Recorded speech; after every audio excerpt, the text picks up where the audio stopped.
আর নৈরাজ্য নয়, জরুরি অবস্থার ঘোষণা দিয়েছে সেনাপ্রধান। শেখ হাসিনাকে সবুজ সংকেত। ডক্টর ইউনুসের নির্দেশে জুলাই যোদ্ধাদের ওপর পুলিশ লাঠিচার্জ করেছে। হঠাৎ চাঞ্চল্যকর তথ্য ফাঁস করলেন সেনাপ্রধান ওয়াকার।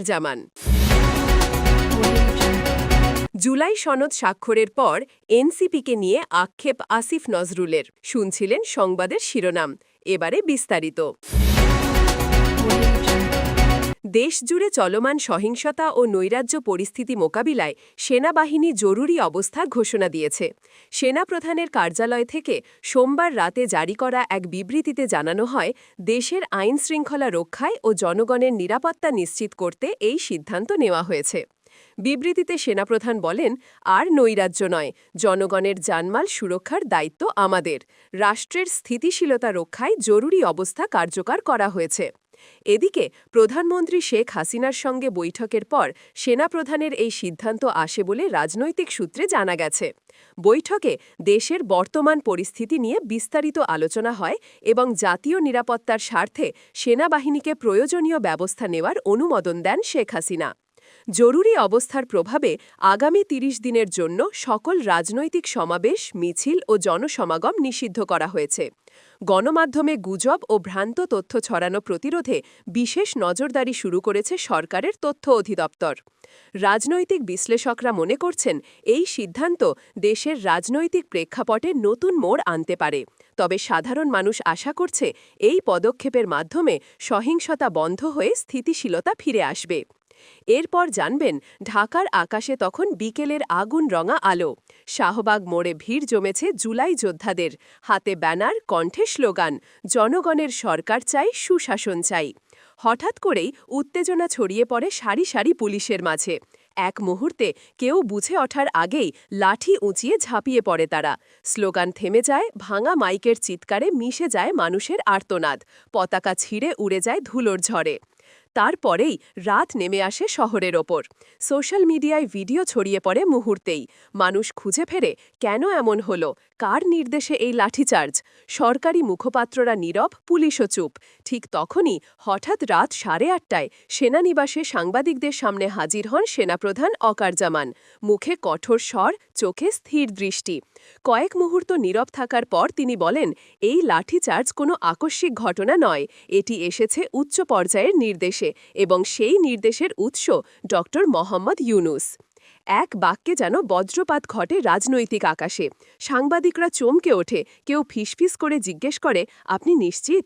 ওয়াকার থেমে গিয়ে বলেন, আমাদের গোয়েন্দা প্রতিবেদন স্পষ্ট, এই আন্দোলনকে দমন করার নির্দেশ দেওয়া হয়েছিল বাইরে থেকে। রাষ্ট্রের স্থিতিশীলতা ভাঙার চেষ্টা চলেছে।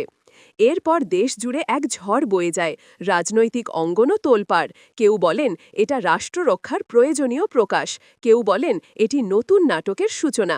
ডক্টর ইউনুসের কার্যালয় থেকে মধ্যরাতে এক বিবৃতি আসে, এই অভিযোগ সম্পূর্ণ মিথ্যা, পরিকল্পিত এবং দেশের ভাবমূর্তি ক্ষুণ্ণ করার জন্য তৈরি। তবুও রাস্তায় উত্তেজনা থামেনি। পরদিন সকালেই বিশ্ববিদ্যালয় এলাকায় আবার জমে মানুষ, হাতে পোস্টার, আমরা নই শত্রু, আমরা নাগরিক। পুলিশ এবারও সতর্ক, তবে নড়ছে না কেউ। শহরের বাতাসে এক অজানা উত্তেজনা। কেউ কিছু বুঝে উঠতে পারছে না, কে নায়ক, কে খলনায়ক। সেনাপ্রধান পরদিন সকালে সংক্ষিপ্ত বার্তায় বলেন, দেশকে অস্থির হতে দেব না। এর বেশি কিছু আর বলেননি। কিন্তু ততক্ষণে দেশে নেমে এসেছে এক অদ্ভুত নীরবতা, যেন কোনো বড় ঘটনার আগে হঠাৎ থেমে যাওয়া নিঃশব্দ মুহূর্ত। মানুষ অপেক্ষা করছে, এবার কি হবে। এরপর জানবেন, ঢাকার আকাশে তখন হালকা মেঘ, ভেজা বাতাসে অদ্ভুত নিস্তব্ধতা। সকালবেলায় জাতীয় প্রেস ক্লাবের লনে ঝলমলে অনুষ্ঠানে সই হল জুলাই সনদ। নেতারা হাসছেন, করতালি পড়ছে, ফ্ল্যাশের ঝলকানিতে আলো ছুটে যাচ্ছে এক মুখ থেকে আর এক মুখে। সবাই বলছে, নতুন অধ্যায় শুরু হলো। কিন্তু বিকেলের মধ্যেই সেই আলো যেন নিভে যেতে থাকে। শহরের কোণে কোণে গুঞ্জন, এনসিপির ভেতরে নাকি ফাটল ধরেছে। চুক্তি স্বাক্ষরের কয়েক ঘণ্টা পরই সামাজিক যোগাযোগ মাধ্যমে দেখা গেল ডক্টর আসিফ নজরুলের পোস্ট। যাদের ওপর ভরসা করেছিলাম তারাই প্রথম বিশ্বাসঘাতকতা করল। এনসিপি যেন পুরনো নাটকের নতুন মুখোশ। একটা বাক্য কিন্তু যেন ছুরি চালিয়ে দিল রাজনৈতিক অঙ্গনের নিরাপত্তায়। মন্তব্য আসতে লাগলো ঝড়ের মতো। কেউ লিখল, এটা আসিফ স্যারের হৃদয়ের চিৎকার। কেউ আবার বলল, তিনি সবসময় অতিরিক্ত নাটকীয়। রাত বাড়ে, টেলিভিশনে খবর চলে নিরবিচ্ছিন্নভাবে, জুলাই সনদে ঐক্যের বার্তা। কিন্তু সেই ঐক্যের নিচে জমে থাকা হতাশার সুর যেন স্পষ্ট শোনা যায় আসিফের ভাষায়। তার অফিসের আলো তখনও জ্বলছে। সহকর্মীরা বলেন, সারা দিন কিছু খাননি, শুধু জানালার ধারে বসেছিলেন চুপচাপ, কাগজে কিছু লিখছিলেন বারবার। সেই রাতেই পোস্টটা ছড়িয়ে পড়ে সারা দেশে। তরুণরা স্ক্রিনে স্ক্রিনে শেয়ার করছে। কেউ বলছে, শেষ আশাটাও নষ্ট হলো। কেউ লিখছে, স্যার যা বলেন সত্যিই তাই হয়। পরদিন সকাল, শহরে ট্রাফিকের হর্ন বাজছে, কিন্তু রাজনৈতিক ভবনগুলোর ভেতরে অস্বস্তির নীরবতা। এনসিপির নেতারা মুখ ঢেকে বের হচ্ছেন। সাংবাদিকরা মাইক্রোফোন এগিয়ে ধরছে। আসিফ নজরুল যা বলেছেন তা কি সত্য? কেউ উত্তর দিচ্ছে না, শুধু চোখ নামিয়ে চলে যাচ্ছে। ফেসবুকে তখনও হাজার হাজার মানুষ মন্তব্য করছে। কেউ উদ্ধৃতি দিচ্ছে তার কথার, কেউ প্রশ্ন তুলছে, এই সনদ কি তাহলে আর একটা প্রতারণা? আর আসিফ নজরুল সকালে নিজের স্ট্যাটাসে আর কিছু যোগ করেননি, শুধু একটি সংক্ষিপ্ত বাক্য লিখেছেন, যে আলো জ্বালিয়েছিলাম সেটা নিজেরাই নিভিয়ে ফেলেছে। শহরের ওপর তখন ধীরে ধীরে সূর্য উঠছে, নতুন দিনের আলো, কিন্তু বাতাসে এখনও ঝুলে আছে তার আক্ষেপের গন্ধ। আর নৈরাজ্য নয়, জরুরি অবস্থার ঘোষণা দিয়েছে সেনাপ্রধান শেখ হাসিনাকে। সবুজ সংকেত, ডক্টর ইউনুসের নির্দেশে জুলাই যোদ্ধাদের ওপর পুলিশ লাঠিচার্জ করেছে। হঠাৎ চাঞ্চল্যকর তথ্য ফাঁস করলেন সেনাপ্রধান ওয়াকার জামান। জুলাই সনদ স্বাক্ষরের পর এনসিপিকে নিয়ে আক্ষেপ আসিফ নজরুলের। শুনছিলেন সংবাদের শিরোনাম, এবারে বিস্তারিত। দেশজুড়ে চলমান সহিংসতা ও নৈরাজ্য পরিস্থিতি মোকাবিলায় সেনাবাহিনী জরুরি অবস্থার ঘোষণা দিয়েছে।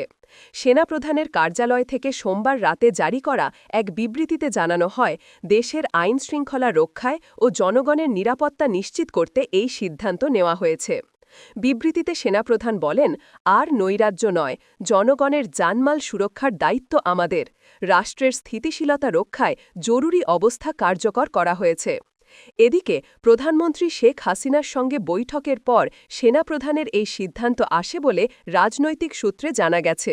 বৈঠকে দেশের বর্তমান পরিস্থিতি নিয়ে বিস্তারিত আলোচনা হয় এবং জাতীয় নিরাপত্তার স্বার্থে সেনাবাহিনীকে প্রয়োজনীয় ব্যবস্থা নেওয়ার অনুমোদন দেন শেখ হাসিনা। জরুরি অবস্থার প্রভাবে আগামী ৩০ দিনের জন্য সকল রাজনৈতিক সমাবেশ, মিছিল ও জনসমাগম নিষিদ্ধ করা হয়েছে। গণমাধ্যমে গুজব ও ভ্রান্ত তথ্য ছড়ানো প্রতিরোধে বিশেষ নজরদারি শুরু করেছে সরকারের তথ্য অধিদপ্তর। রাজনৈতিক বিশ্লেষকরা মনে করছেন, এই সিদ্ধান্ত দেশের রাজনৈতিক প্রেক্ষাপটে নতুন মোড় আনতে পারে। তবে সাধারণ মানুষ আশা করছে, এই পদক্ষেপের মাধ্যমে সহিংসতা বন্ধ হয়ে স্থিতিশীলতা ফিরে আসবে।